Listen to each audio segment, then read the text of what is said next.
Hello and welcome to Eerie, where we today read a creepypasta made by Saxton.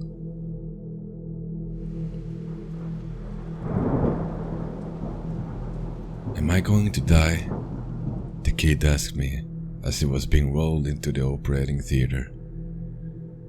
It was a question I'd heard 1,000 times before, but answering it truthfully hadn't become any easier, even after years at the hospital. Of course not. We're gonna fix it right up, I lied. He'd been crushed in a horrific car accident, and though we would put all our effort into saving his life, hope was a limited resource. The fact that he even remained conscious despite losing most of his blood was bizarre enough, but after 10 years on the job, nothing surprised me anymore. The anesthesiologist quickly put him under, while we scrubbed in for surgery. Damien would be the surgeon, a specialist in polytrauma cases, and I'd assist. No sooner had we opened him up before we shed a look of disappointment. There was no chance in hell he'd survive through the surgery. Despite our lack of faith, we tried our best. But after only a half an hour on the table, his heart gave out. How was he still alive when he arrived? Damien asked. He pronounced the time of death and left us to clean up the mess.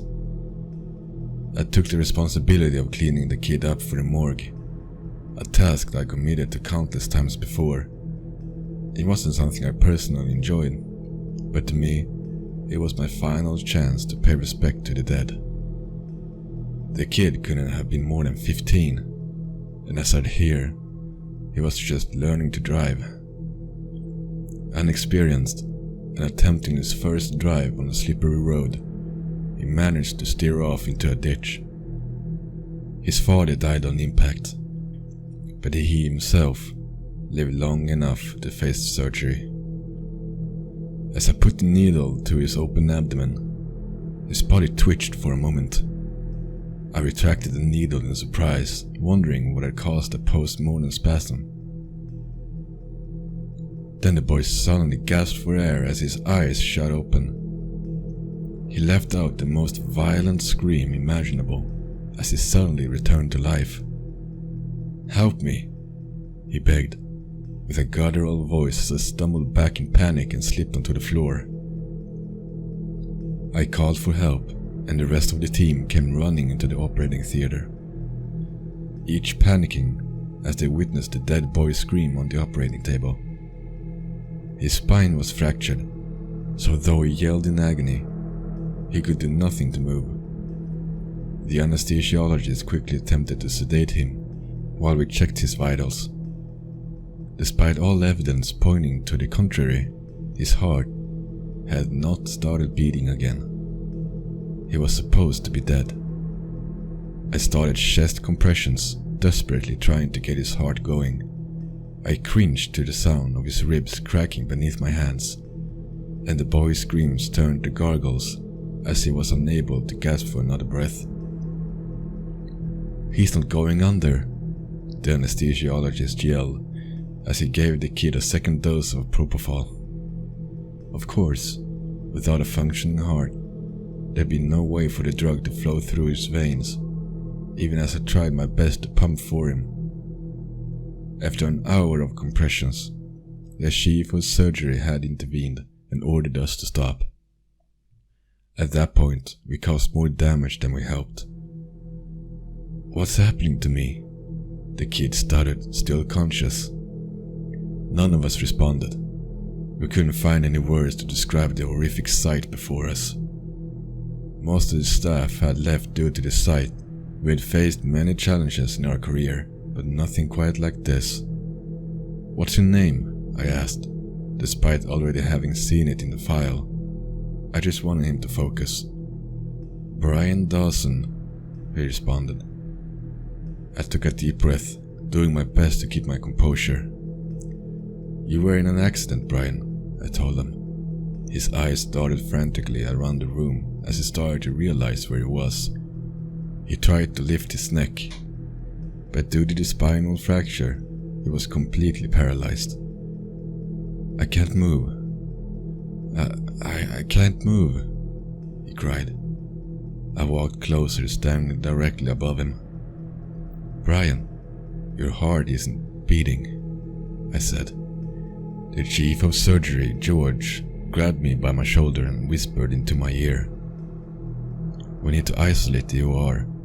Whatever is happening here is beyond us, and it could be contagious," George said. He rushed into the preparation room, picked up the phone. Through the glass door I couldn't hear what he said, but I assumed he was calling security to shut down the ward. "What about my father?" Brian asked, trying to hold back tears. I was taken aback by his question. I just told him his heart was destroyed, and that he was essentially dead. Yet his first concern was regarding his father. "I'm sorry, Brian. He died on impact." He stopped quietly. "So, what's going to happen to me? I'm going to die, aren't I?" he asked. I didn't know what to say. I'd never been in any similar situation, so I just gave the only answer I thought might be of some comfort. "You are not alone. I'm staying here until the end." George had been quick to shut down the operating theater, and the Center for Disease Control had long since been alerted to our situation. We had nothing to do but to wait, and pray to any god that Brian wasn't contagious. I had already been exposed, so I examined Brian, checking for any chance of improving his situation. "Can you feel this?" I asked, as I checked all his limbs. "Not a thing," he responded, "but it hurts so much on the inside." "Where exactly does it hurt?" I asked. "Everywhere. Please do something," he begged. I gave Brian a dose of fentanyl, but without a heartbeat to move the drug around, I had little hope it would take any effect at all. To keep him distracted from the pain, I asked mundane things about life, what his hobbies were, family stuff. He was smart enough to realize my intentions, but went along with it, either out of fear or because he actually hoped someone could save him. Hours passed, while we waited for someone to tell us what to do. Half the surgical staff had been put into quarantine, terrified that they might be infected. Finally, the CDC arrived on scene, fully geared in hazmat suits. They allowed us to roll Brian into his own space. A pre-operation room had been evacuated, so he could stay somewhat comfortable. The rest of us would be put in the surgical office while the situation was being assessed. I decided to stay with Brian. No one should have to suffer alone, especially with the CDC agents probing him with all sorts of needles, enthusiastically taking samples. The only reason they allowed me to stay was because I kept them relatively calm. We talked through the night. After the procedures were finished, I couldn't sleep, and I doubt Brian was physically capable of it. "My eyes are feeling a bit weird," he said. "Do they hurt?" "No, the edges are kind of blurry. It's weird." I left to talk to George, who was still working around the clock, calling around, making sure the other patients were redirected elsewhere. "What if we put the kid on a heart-lung machine?" I asked. George put the phone down for a moment and sighed. "Then what? He has no functioning liver, his aorta is cut into pieces, and his intestines shredded. Even if we got him a new heart, he'd never survive." George responded, "Just keep him company while you can." I knew he was right, but some of my professional knowledge was put aside due to the insane nature of the situation. "Doctor," Brian shouted. I rushed to his side.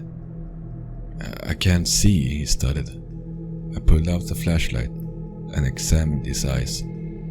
Both pupils were unresponsive, and his eyes started to almost deflate, which was one of the stages of decomposition. Brian had started to rot. "Please, I'm so scared." Brian was a brave kid, but he started to lose his composure just like everyone else in the ward.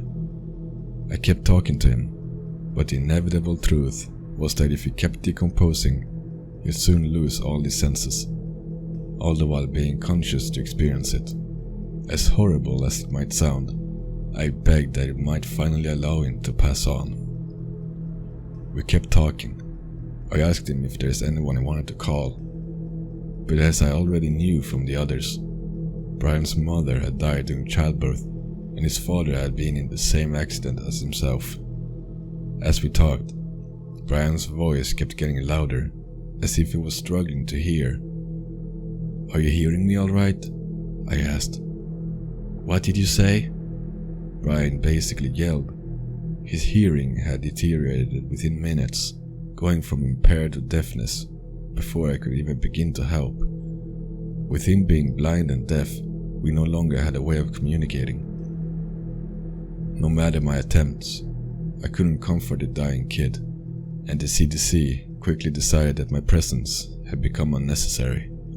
Brian kept screaming in terror and agony after I left. For each passing second his own body started digesting itself, and nothing we could do would take the pain away. By the morning, his screams had silenced. I barged into the room, much to the dismay of the agents. Brian was hooked up to hundreds of cables, monitoring his heart, brain, muscles, and vital values. Of course, his heart showed no activity, and the decay had progressed to shut down all his muscles. He had quieted down, not because the pain was gone, but because he wasn't able to scream anymore. The only part of his body still working was his brain. "What the hell happened?" I asked. "Get him out of here," one of the men demanded. The other man complied, but went outside with me to explain the situation. "You don't have to worry about it being contagious. We'll lift the quarantine in a moment," he said. He looked weirdly somber as he spoke those words. "What about Brian? What will happen to him?" "He's still conscious, but he has no respiratory function anymore, so you have no means of communicating. Brian was still alive, blind, deaf, and dumb. He had to suffer in loneliness, unable to die." "How long does he have to suffer?" I asked. "We'll know more when we move him to our specialized facility." The senior CDC agent demanded that his colleague kept quiet before they could tell me anything else. They left with Brian, covered him in an airtight capsule, so no one would see the horrors that had just occurred within our surgical ward. As soon as the quarantine was lifted, I headed home to write up my letter of resignation. I had a well-connected contact with the CDC, but upon trying to get more information, he claimed no such case had even been presented to them, that no one had ever been admitted to their facility under the name of Brian Dawson. About a month later, a lawyer, accompanied by a doctor, showed up at my door with a bunch of documents, all regarding doctor-to-patient confidentiality. The lawyer looked tired, worked down to the bone, as if he'd made many such trips before. He asked me to sign the documents and to never speak of this again, seeing I'd lose my medical license if I did. Not that it matters to me, I'm done in that field for good. I was given an injection by the doctor. He told me that Brian's disease was not unfamiliar to them, and it was extremely contagious, but only upon death. He explained that half the population is affected with a disease that keeps the brain conscious for hours, even days, following death. Brian's case was special in the sense that it actually retained some motor function and was able to speak to us. The injection given was not a cure. It'll only prevent me from spreading the disease, but once I die, I'll suffer a fate similar to Brian's. I just hope someone will stay with me when it happens.